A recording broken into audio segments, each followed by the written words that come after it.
talk Rolex. Rolex. What are your thoughts, Ben? I want to hear your hot take. I mean, it's a Sum up total- Rolex. It's a total meh here, you know. I mean, it's one of those things. I mean, to be clear, like I fully understand why it is that way. Like, yeah. Rolex can't deliver shit. You know, you can't get a steel GMT, you can't get a steel Daytona. It's hard finding rainbow Daytona. It's hard finding half the stuff in the catalog that came out over the past 3 years. So to add another banger on top of that nobody else can get, it just creates more problems for the retailers. You know, they have to turn more people down. This year was strategic, I'm sure. Rolex is the best. It's always strategic. It is. And so they said, hey, like, let's just consolidate. Like, let's take some stuff that needs some tweaking and do that and really, you know, not have a runaway hit. I mean, there's really no new model releases this year. The new Yachtmaster?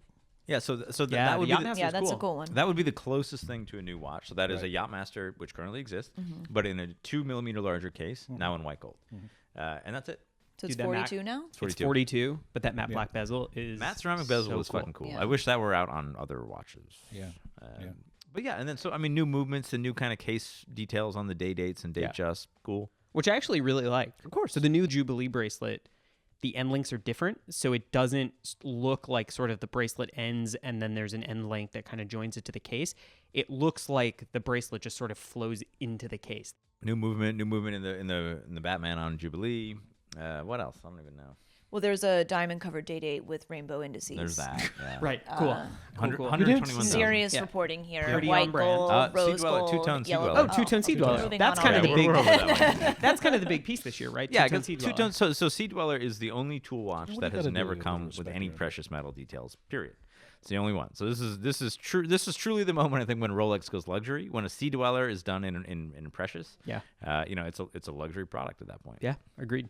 You know, I think for me, like you said, there are some obvious sort of commercial reasons for Rolex doing this, but also like this is what Rolex does, right? Like Rolex has basically made mostly the same family of watches for the last 50, 60 years. Yes. Right? And what they do is just every couple years, they make them a little bit better.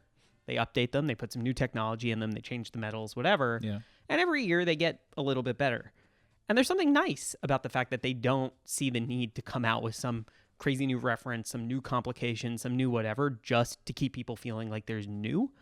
They just make the same watches and they make them better. Yeah, and I would almost so this year, I believe 2018 rather, last year was the most successful year in Rolex history, I believe.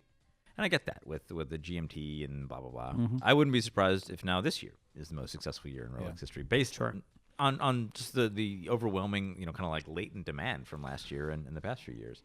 They don't need new stuff to have a great year, you know. Yeah, They just don't.